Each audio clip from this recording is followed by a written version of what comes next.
Welcome to This Explainer. Look, today we are unpacking what is basically the ultimate survival guide for middle managers. If you've ever felt that crushing pressure to deliver massive results, but you literally don't have the formal power to mandate them, yeah, you are in exactly the right place. Today, we're going to entirely transform the way you lead. Let's just start right off the bat with the big question you're probably asking yourself.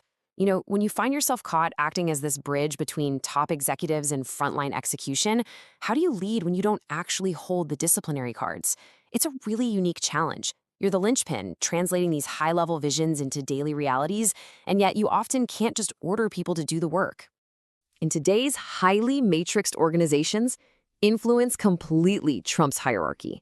Like this quote highlights, lateral leadership relies entirely on the voluntary commitment of your employees. You've got to rely on your personal power, not positional power. So instead of demand and compliance, you're balancing interests and genuinely coaxing out that voluntary commitment. Today, we're unpacking our playbook into 5 distinct tool sets you need to successfully lead from the middle. We'll cover the end of formal authority, the active listening edge, the strategic mindset shift, mastering positive office politics, and finally, amplifying your team. Okay, Section 1, the end of formal authority. Let's look at leading without disciplinary power. As organizations embrace these complex, cross-departmental, super agile projects, managers are basically becoming project leaders who must lead laterally, from the side. Think about it. You might be steering a massive supply chain optimization project with people from 5 totally different departments. You are completely on the hook for the outcome, right? But from an HR perspective, not a single person on that team actually reports to you. There's a massive contrast here between the old way and the new way. Disciplinary leadership, well, that's about controlling time, checking quality, issuing warnings. But lateral leadership, completely different ballgame. You aren't controlling time or issuing directives anymore. Instead, you're balancing interests and building motivation. You really have to intimately understand the motives and skills of the people you're working with, so they voluntarily give you their absolute best. Moving right along to Section 2, the active listening edge. This is the foundation of trust and coaching. So to truly hear the concerns and ideas of your team without jumping in to interrupt or argue, you've got to master these 6 techniques. First, you actually have to pay attention. And yes, that means closing your email. Second, withhold your judgment. Keep an open mind. Don't just immediately start formulating your counter-argument. Third, reflect and validate their emotions. Fourth, clarify by asking open-ended questions like, hey, what specific things have you tried? Fifth, summarize what you've heard. And finally, only after doing all of that do you actually share your own ideas. But here's the real kicker. Listening alone, it just isn't enough. Research from the Center for Creative Leadership shows that employees feel twice as listened to when a leader actually takes action on what they heard. I mean, if you're an amazing listener, but you never actually act on those conversations, psychological safety literally drops. Taking action is what actually fosters a climate where your people feel safe speaking up and throwing out innovative solutions. All right, Section 3, the strategic mindset shift. Let's talk about moving from tactician to visionary. This number is absolutely huge, 97%. 97% of executives see strategic thinking as the single most critical leadership skill for business success, and yet very few organizations actually excel at it. Because listen, strategic thinking is not a personality trait. It's a highly learnable skill, and it's the exact skill that separates the leaders who advance from the ones who just kind of plateau. Making this shift really begins with the questions you're asking. The questions you ask literally determine the level at which you think. So shifting from tactical hows to strategic whys completely changes the framing of the problem. If you only ever ask, how do we push our team to make more calls, you're being totally tactical. But if you stop and ask, wait, why did revenue drop? And is our current approach even fit for the market anymore? Well, now you're thinking strategically. You can actually add these simple question frameworks to your playbook for your next one-on-one or planning session, and it'll immediately elevate the conversation. For example, instead of waiting for a project to crash and burn, run a pre-mortem. Ask your team, what would cause this to fail right at the absolute start? Or, when everyone is feeling completely overwhelmed, use the priority test and ask, is this the right priority, or is it just the most urgent one?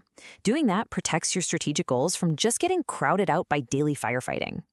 Ultimately, a strategic leader acts as a bridge, pointing everyone in the exact same direction.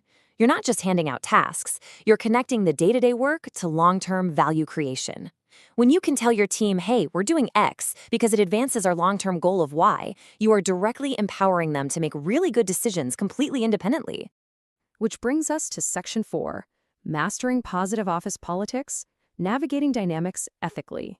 Now, I know the phrase office politics usually makes people cringe, but positive politics is not about manipulation or being deceitful, not at all. It's about political savviness. It's understanding the unwritten rules of your environment so you can build bridges while maintaining absolute integrity. When you're leading from the middle, you're working with opinion makers, union reps, HR, finance, cross-functional peers, the whole shebang. You simply have to understand these dynamics if you actually want to get things down. And there is a very clear line here between toxic, Machiavellian behavior and being an effective political leader. A Machiavellian manipulator operates with these hidden agendas, right? They create losers just to secure their own win. But a true political leader, they operate as a team player. Their agenda is totally open, they use influence rather than manipulation, and their ultimate goal is always to create win-win scenarios that benefit the whole collective. When you don't have the authority to just command compliance, you've got to pull from specific influencing tactics to get the support of your crucial stakeholders. Sometimes that means using rational persuasion, bringing really solid data to the table. Other times you might need an inspirational appeal to connect with someone's core values. Or maybe you use exchange, like saying, hey, I'll help you with your new software rollout if you can champion my budget request. It's all about choosing exactly the right tool for the right relationship. And finally, Section 5, Amplifying Your Team, Driving Results Together. As a mid-level leader, you amplify your team. And what we mean by that is you stay adaptable in the face of change. You mesh your team together under a unified vision. You stay politically savvy. You lock in by proactively identifying bottlenecks and genuinely taking employee well-being seriously so you avoid burnout. You influence your peers, you foster compromise, and above all else, you set the tone. How your actions and words align becomes the literal living example of the culture you're trying to build.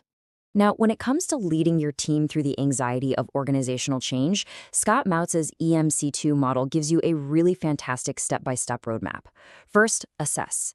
Act as an observer to gauge how ready your team actually is. Second, evoke. Be a visionary storyteller to spark some genuine enthusiasm. Third, guide their commitment with a ton of empathy. And finally, you have to actively dismantle the old patterns to create and reward new habits. You are the catalyst making this entire journey feel secure and enriching. Just remember, as a lateral leader, your ultimate goal isn't to issue rigid directives. It's to facilitate real coaching conversations. If an employee is struggling with a deadline, you don't just order them to work faster. No, you initiate a conversation to actually understand their hurdles. You empower them to take ownership, and that boosts their problem-solving skills and essentially turns them into an actual solution partner. So, as we wrap up this explainer, you've got to realize that by mastering these tools, you don't just survive the middle, you become the engine of the entire company.